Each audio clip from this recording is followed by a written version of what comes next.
República Juganera.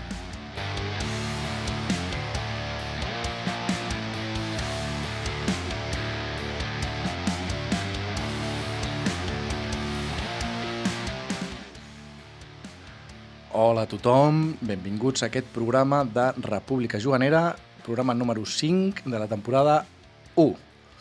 Soc en Jordi Facci. I jo, la Bàrbara Dorca. Què tal?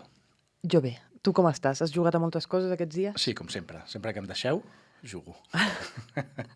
Pam! Vinga, la primera! Bé, benvinguts a tots a aquest programa número 1, com deia el Jordi. El primer seria dir que ja tenim indicatius oficials d'Ona Codinenca que ens ha fet la veu oficial, el Xavi Pujol, que això ja és sèrio, eh? Això queda molt pro, molt pro. Sí? Molt agraïts. Ah, que sí. Molt agraïts. Avui tornem a fer un programa una miqueta especial. El que us volem portar avui són recomanacions, tot això, de jocs de taula pels més petits perquè puguin, per poder-vos ajudar a ajudar-los a fer la carta dels Reis. Això. Són jocs entretinguts i alguns més didàctics, alguns més difícils, alguns més senzillets. Sí, i s'ha de dir que els que us portem aquí a la ràdio són una selecció d'una selecció que hem fet i que penjarem al canal de YouTube, val? Perquè aquí tenim només mitja horeta, o sigui que hem d'anar per feina, o sigui que és una petita mostra. Si us agraden i voleu veure més, podeu anar a veure el canal de YouTube. Doncs tot això, però, ho farem després del Lexicon. Ja? Sí? Lexicon.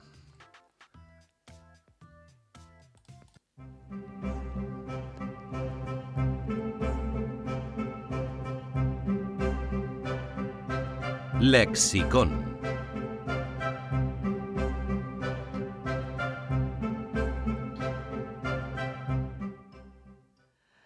Que porto una galipàndria avui, Jordi. Sí, tots dos. A veure com surt això. La paraula no és galipàndria, la paraula del lèxicon d'avui és setup. Seta? Setup. Ah, setup. Ui, el xiste fàcil, ja. No, jo he entès seta, de veritat. El que es coneix com a... Deixa'm començar. Dale. El que es coneix com a setup és la primera fase que hi ha a qualsevol joc, perquè setup vol dir... Preparació. Muntatge, sí, muntatge, preparació. Exacte. Sí, és un anglicisme que fem servir perquè en lloc de dir preparació, diem setup, i ja està. Més ràpid, sí, oi? És per això. economitzar llenguatge. Clar, som per anar per feina. Som així de llestos. Perquè el que vols és jugar, llavors vols anar ràpid. I aquí anem, el que vols és jugar, no? Hi ha setups molt senzills i setups més complicats. Un exemple de setup molt senzillet seria qualsevol joc de cartes, no? Però perquè... Bueno, qualsevol, però sí. Dels que coneixem tots. Dels jocs més sí, estàndard. Exacte, més estàndard, no? Posaríem, per exemple, l'Uno, que és un joc que suposo que tots teniu al cap i que el setup consisteix en 1. Barrejar bé totes les cartes. 2. Repartir el número de cartes que toqui per jugador, que per l'Uno diria que són 7. Crec que sí. 3. Decidir qui comença. I 4. Posar la pila de cartes sobrants al mig i ja està. Explicat així sona com moltes coses, però en realitat és un setup molt bàsic, molt bàsic, pràcticament inexistent, però bueno. Però hi ha altres... hi ha jocs, és on anava, que tenen un setup molt complicat o molt... amb moltes fases, no només aquestes 4 tan senzilles, sinó que tenen en compte doncs, que ara has de posar peces aquí, ara has de posar meeples allà, fer diferents components, configuracions depèn del número de jugadors... Exacte. Digue'm un joc que pensis que és molt complicat. Bueno, ja ho saps, de fet, perquè el tinc muntat allà a casa des de fa uns quants dies, perquè estic provant-lo, perquè és una nova adquisició que es diu Excavación Tierra, que és un joc... Vam agafar així el Black Friday. Ah, sí? Sí. Vols saber-ho? Sí, junt amb un altre. Ah, perfecte. Ja te l'ensenyaré. I l'he estat provant en solitari, i és un joc que el setup és una miqueta complicadete, val? Perquè té moltes losetes que has de col·locar més en funció del número de jugadors, també has de fer una cosa o una altra. Quan jugues sol també has de configurar l'automa, el que es diu l'automa, que és una paraula del lèxicon, que ja farem un altre dia. I també es fa complicat, és difícil de recordar. L'estàs venent superbé, eh? No, a veure, el joc no està malament. És un euro d'aquests d'Orillo, de comerç i tal, però bueno. Tu m'has preguntat? Sí. Doncs un setup complicadete, a més ja dic complicadete, tampoc és que sigui molt, però no és molt agraït, és el excavació en tierra. També és veritat que a les primeres partides potser és una miqueta més difícil que quan ja ho tens per la mà. Clar, això sempre. Això és un factor, el setup és un factor a tenir en compte quan vols adquirir un joc, perquè després et costarà més de treure de que vegi taula, saps? Perquè dius, si és un setup complicat, sempre tira enrere. Te m'estàs avançant, aquí és on volia arribar. Perdó. Per què us portem aquesta paraula? Perquè a vegades ara, no, que venen aquestes dates en què potser hem de fer cartes o hem de fer amics invisibles, hem de fer regals, o volem que ens facin regals, i tenim claríssim que volem aquest joc, aquest altre, perquè la temàtica ens agrada, perquè la mecànica ens agrada, perquè l'hem provat a casa d'algun amic o en alguna fira o alguna cosa així, i ho sabem. Però a vegades no, a vegades tenim dubtes. I aquest pot ser un factor important per acabar de decidir si volem un joc o no. Per què? Perquè si el setup és molt complicat, el que passarà és que aquest joc veurà poca taula. Sí, costarà de treure. Costarà més de posar-nos a jugar, sobretot si tenim poc temps. No? Si sabem que una partida dura 1 hora i tenim 1 hora, però el setup són 15 minuts o 20 minuts, estona, clar. Doncs costa més de treure, és un factor a tenir en compte. Tot i així, hi ha jocs amb setups complicadets que ens encanten. Que s'ho mereixen, clar. O sigui, val la pena. Si tens una estona llarga per jugar, doncs val la pena. També s'ha de dir que els jocs que portem avui, com són de caire infantil, el setup és bastant fàcil, val? O sigui, no són coses complicades. Molt bé, doncs ja està. Això ho tenim? Sí.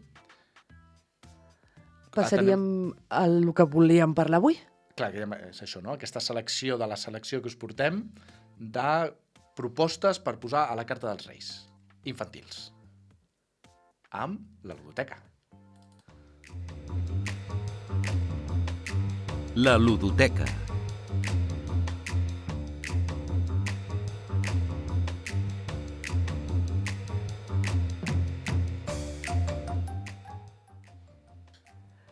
Doncs sí, com us estàvem dient, avui us portem una selecció de jocs que hem fet, una selecció de la selecció de jocs que hem fet per als més petits, però no ben bé per als més petits. Al fer el recull ens hem adonat que ens han sortit jocs de més o menys de 5 a 10 anys. Abans d'entrar en els que us volíem explicar, volem fer un petit incís per als jocs per més petits, que serien els jocs doncs, des de que neixen, no? Per dir 0 anys és una miqueta agosarat, però bé, de 0 a 2 anys us recomanaríem jocs doncs, del tipus Montessori, no? Els jocs de fusta, de colors, tipus puzzle lliure, no? En què s'han d'apilar coses, Sí, per aquestes edats no existeixen, o sigui, és molt aviat per jugar un joc de taula pròpiament. Per les normes i tot això. Però sí que serveix molt aquest tipus de jocs. Sí que no estem gens en contra del joc lliure d'imaginar, de jugar titelles i coses així, però per començar introduint els jocs de taula, aquests són molt interessants perquè ens ajuden a concentrar-nos i a remenar coses, no? La motricitat fina i la concentració que després ens farà falta on serà útil per poder introduir els més petits en els jocs de taula. Un cop creixen una miqueta, i això vol dir a partir dels 2 anys, ja tenim una selecció brutal de jocs, tant jocs de taula en si, però primer us volia parlar dels tipus Smart Games. Hi ha moltes marques. També costa a partir d'aquest, o sigui, aquesta edat costa. O sigui, el joc de taula, és el que dius, ja són més d'aquest estil, els Smart Games. Els Smart Games què són? Per als que no ho sapigueu, són jocs que són com trencaclosques, dirigits, venen amb un llibretó, no? Sí, tots segueixen el mateix format, més o menys, però seguint una temàtica o una mecànica diferent. I aleshores, de què ens ajuda? Són jocs individuals, però que evidentment no deixarem el nostre fill o filla, o nebot o neboda, o no sé què més, quines que us vull, neta. Totes les opcions possibles. Jugant sol, se l'ha d'acompanyar, però els ajuda a tenir un objectiu i a començar a controlar la frustració. Això és molt important. Bàsic, per jugar a jocs de taula. I a part d'aquest tipus de jocs de Smart Game, tindríem també, doncs, el que deia, els jocs que potser els coneixerem, no? Per l'editorial AVA, els jocs més infantils, tot i que Longi també en té molts. Sí, perdona, t'he de dir que quan diem Smart Games és també una marca. Sí, ho he dit. És una marca, però pot ser altres marques, però per aquesta tipologia, no? Però Smart Games n'haureu vist un munt segur. I de jocs d'aquests pels més petits, ja joc de taula en si, tipus el meu primer fruiter, per què recomanem aquest tipus de jocs? Perquè ja té mecàniques de joc de taula. Què vol dir? Funcionen per torns. Has de seguir un reglament. Tenen una normativa molt concreta. Pots col·locar una, saps?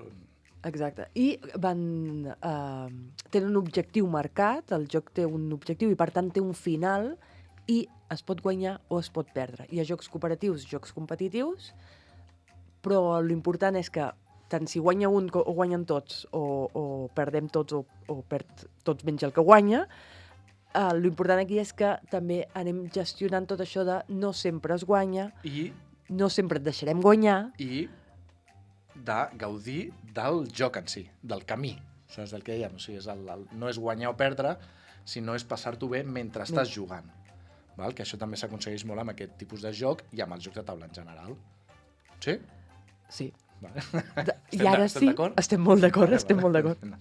I ara sí, passem als jocs que us hem portat avui. Val. Perquè ja estem a la ludoteca ja, perdó, és que estava ja que havia de pensar que havia de posar. Molt bé. Sí, començo jo? Comença tu, vinga. A veure, que els tenim aquí apuntats i no em vull equivocar per anar per ordre. Sí. El primer joc que recomanem aquí dins de la selecció és el Climb the Mountain, que és un joc que, com ja has comentat abans, no? L'has mencionat, és de Longi, que és una editorial d'aquí, catalana, que fa uns jocs molt macos, molt eco-friendly, conscienciats amb l'ecologia, perquè tots els materials són reciclats. A més, l'art dels jocs és molt maco, també. Sí, són bonics. Molt macos. I aquest consisteix en, bàsicament, el que és curiós d'aquest joc és que és cooperatiu i competitiu alhora, que això també ajuda molt als nens. Aquest ja potser és a partir de 7 anys, perquè té unes mecàniques una miqueta més complicades, però es tracta d'anar fent entre tots un puzzle d'una muntanya i hem d'arribar fins a dalt. Són peces triangulars, que a més té una normativa, o sigui, té una lògica a l'hora de posar-les. Exacte, has de seguir un criteri i és el que diem, és cooperatiu perquè has d'aconseguir que tots els jugadors arribin, més o menys, així explicat. Que tinguin l'opció d'arribar al cim. Val? Llavors has d'estar col·laborant, no pots anar a molestar només a un altre perquè no puguis jugar, perquè llavors no guanyareu tots. O sigui, no hi haurà opció de guanyar, haureu perdut tots. Llavors, també el que diem, mentre vas jugant, pots anar recollint llaunes, brossa que et vas trobant pel camí, que et donarà punts al final. Llavors això també és molt a tenir en compte. Sí, s'ha d'acabar de construir aquesta muntanya que us estic ensenyant pel que ens esteu veient per YouTube, i el primer que arribi dalt guanya, però tots han de poder tenir l'opció, hi ha d'haver camí per tots per pujar. Sí, i comentar-vos també que d'aquest joc no hem fet vídeo explicació a YouTube, però la idea és tots els que puguem anar pujant una explicació més completa del joc perquè veieu realment com funciona. Va, ara jo, un altre. Següent. Princesa Jing. Aquest sí que tenim vídeo. Princesa Jing. Perquè no és Princesas Jing, és Princesa Jing. Princesa Jing és un joc, l'explico molt ràpidament, perquè, com dic, ja teniu el vídeo penjat al YouTube. Aquest sí. De República Juganera. Som una princesa, que pot ser la Jing o la Fang, i és un joc per 2 jugadors. En què consisteix? Hem d'arribar amb la nostra princesa fins al guardià. Hem de creuar la cambra dels biombos. Exacte. Explico una miqueta mentre es monto aquí per als que ens estan veient per YouTube. Doncs això, cadascú de nosaltres portarà és per 2 jugadors, cadascú portarà una princesa i hauran de creuar la cambra dels biombos, que els biombos, no sé si els estàs ensenyant ara, sí. Són això, són uns biombos que els has de muntar tots i només veuràs una cara. Durant tota la partida només veuràs una cara d'aquell biombo. La que està enfocada cap a tu. Cap a tu, val? Llavors, hauràs d'anar fent moviments per portar la teva princesa fins al teu estimat. Val?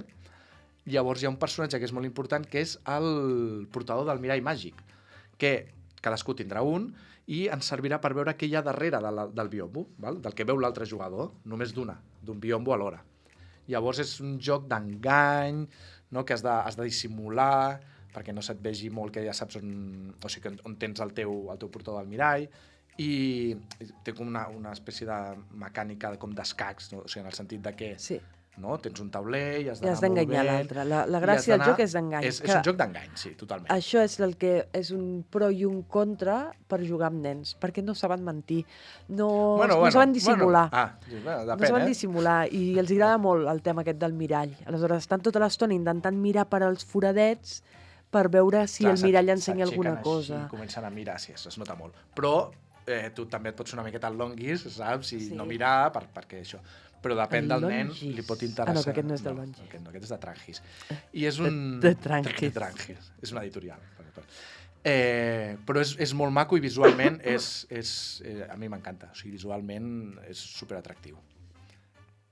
Següent. Toca tu, en realitat. Ja, és que l'he explicat jo al final, aquest, Bé, no passa res. Pots explicar tu el següent, que sé que en tens moltes ganes. Quin és? El Castillos i Catapultes. Bueno, sí. Això l'hem introduït aquí com a joc de taula, perquè es pot considerar joc de taula, però no seria ben bé un joc de taula.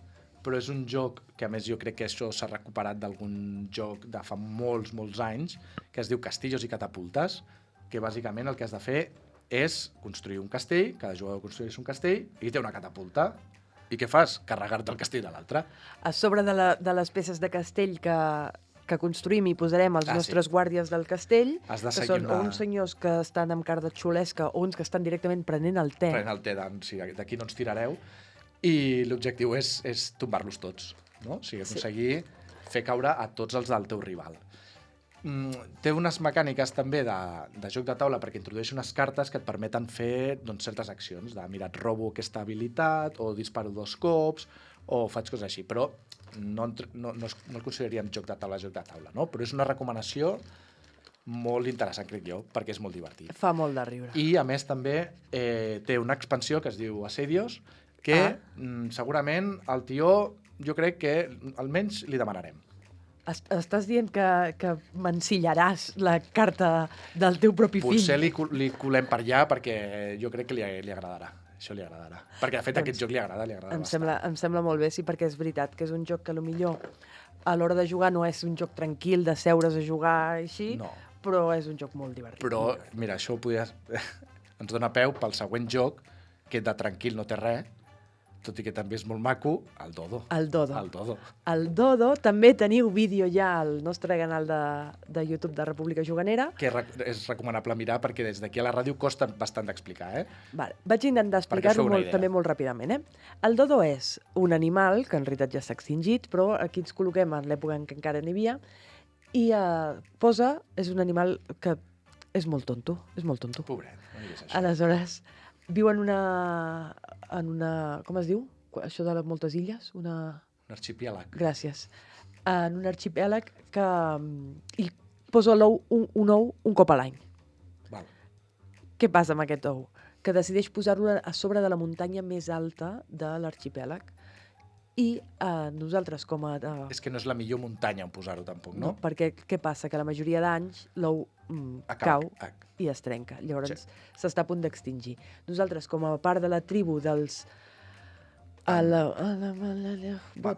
nom te'l deixo a tu. Mireu el vídeo. No, això, sí, ja ho diem diverses vegades. Bueno, la Bàrbara i jo.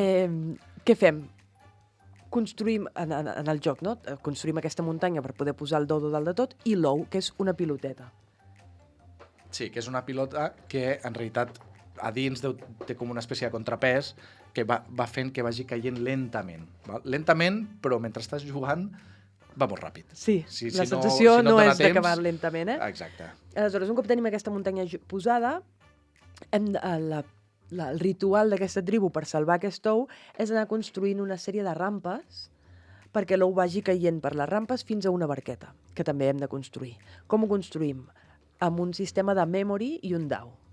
Tenim unes fitxes amb els materials que ens fan falta per anar construint aquestes rampes que estan de cap per avall. I el dau, que anirem tirant, també té aquestes mateixes icones i per torns tirem el dau, surt una icona, hem de girar una fitxa, si coincideix amb la icona que surt amb la que hi ha el dau, bambú, fusta, una destral, corda, la podem fer servir. Que no, la tornem a girar i és el torn del següent jugador que ha de tirar el dau. A més, les peces estan col·locades desperdigades per sobre la taula. Sí. Que és difícil de recordar, però a més és molt important aquí que pots col·laborar. Sí. Oi? Que t'has de coordinar, de dir, no, aquí hi havia un Aquí bambú. hi havia... Exacte. Vale, això es pot dir... Això I equivocar-te, i fer equivocar un altre, també. Però és un joc que, com a joc de taula, també és molt vistós, perquè queda la muntanya... M'acaba de caure tots els jocs per T'ha guitarra. caigut el dodo? Vaja. M'ha caigut el dodo. Com a joc de taula queda molt vistós posat, perquè queda la muntanya posada, amb el dodo dalt de tot, l'ou que va caient i així. Això és molt atractiu I als pels nens els agrada també la dinàmica de memory, d'anar de pressa, Sí, el ritme frenètic aquest és molt interessant, també. I també es pot fer més difícil, eh? Si trobeu que és fàcil, hi ha mecàniques per fer-lo més complicat encara. Vinga, ens en queden... Llavors, el següent joc... 2 ens en queden, perfecte. Podria ser... Sí, anem bé. El Leo.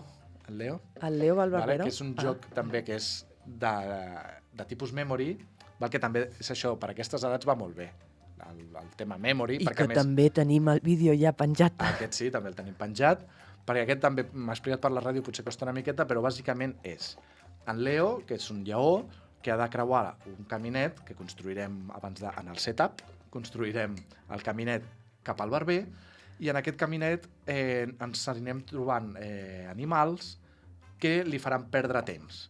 El caminet el construirem a partir de caselles. Sí, per això dic que el construirem en el setup, sí. I a cada partida és diferent. I llavors estan cap per avall. I conforme vas avançant amb el Leo, que avances amb unes cartes, que tenen números i colors, aniràs caient sobre aquestes peces que hauràs de girar.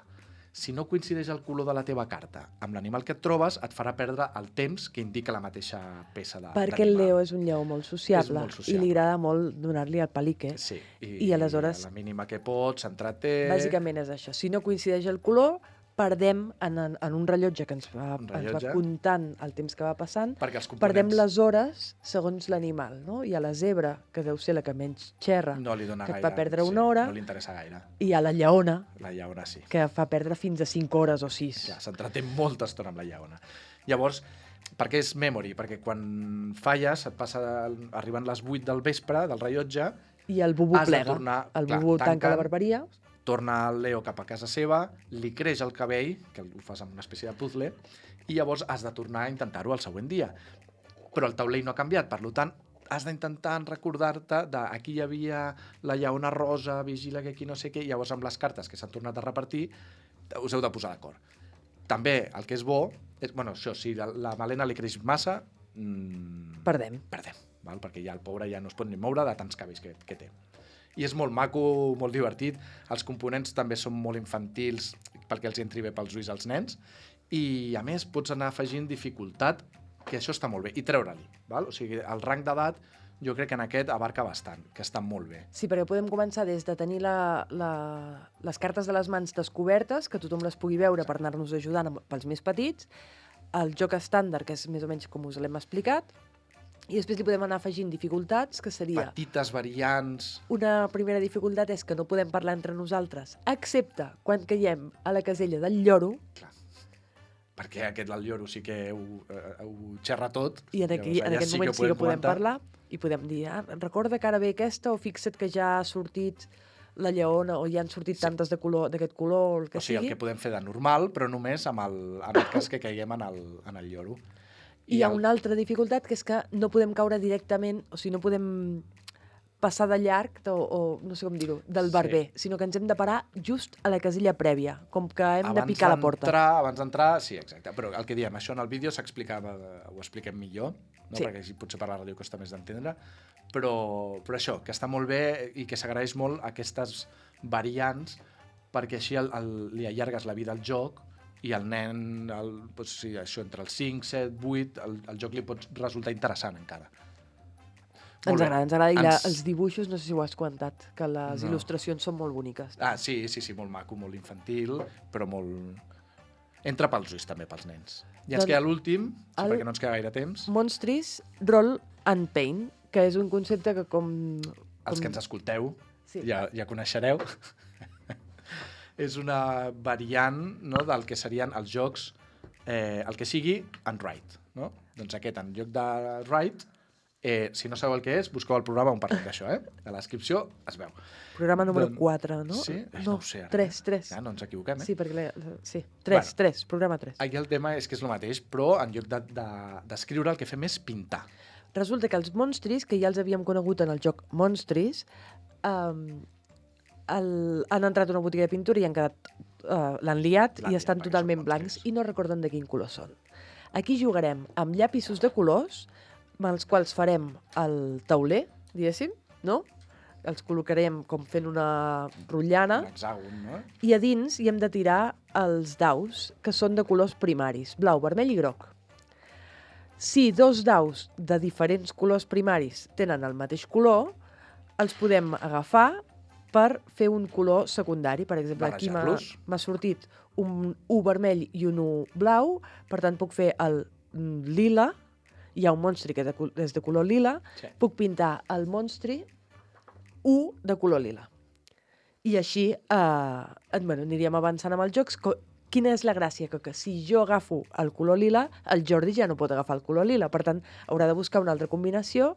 Podria agafar un primari. O agafar només un primari i pintar la meitat d'un monstri. Exacte, que ja et donarà menys punts si arriba al final de la partida. Que a més també et pots equivocar, és la manera d'acabar. O completes tots els monstris, o algú que s'hagi equivocat molt ja desencadena al final de la partida. I aquest és molt nou, acaba de sortir, vam fer un Berkami en el que vam entrar i està molt xulo. I a més s'estan creant aquest univers dels monstris amb els seus noms, el Peloso, el no sé què, que està molt bé. Unicornio. L'unicorni, sí. Unimordio. No? Està bé. Molt divertit. Molt xulo, molt recomanable per nens també. No? Doncs aquests són els que hem portat i repetir que no són els únics que recomanem per a aquestes festes. No, intentarem fer un vídeo més extens, no? Explicant altres. Si teniu qualsevol dubte d'algun joc que tingueu vist, que creieu que pot entrar o no pot entrar, teniu dubtes, el que sigui, ens ho podeu comentar a les nostres xarxes socials. I tant. A Instagram o en el comentari en la secció de comentaris de qualsevol dels nostres meravellosos vídeos de YouTube. Pot dir què t'ha cregut ara? Ha sonat Són fantàstics. Sí, home, i tant. No, però això, que ens faria molta il·lusió també. Sí. I, comentar també que de cara al proper programa el que farem serà un programa similar a aquest, però serà una carta nostra. Per adults. Per adults, de jocs ja més canyeros, amb més profunditat, més heavies, el que ens agraden a nosaltres. Tot i que ens ha agradat pràcticament tot, s'ha de dir. Doncs fins aquí el programa d'avui. Moltes gràcies per escoltar-nos, per estar aquí. Moltes gràcies a Ona Codinenca per donar-nos aquest espai. Ens veiem, si tot va bé, d'aquí 15 dies amb aquestes cosetes que us estava explicant el Jordi. Que serà l'últim de l'any.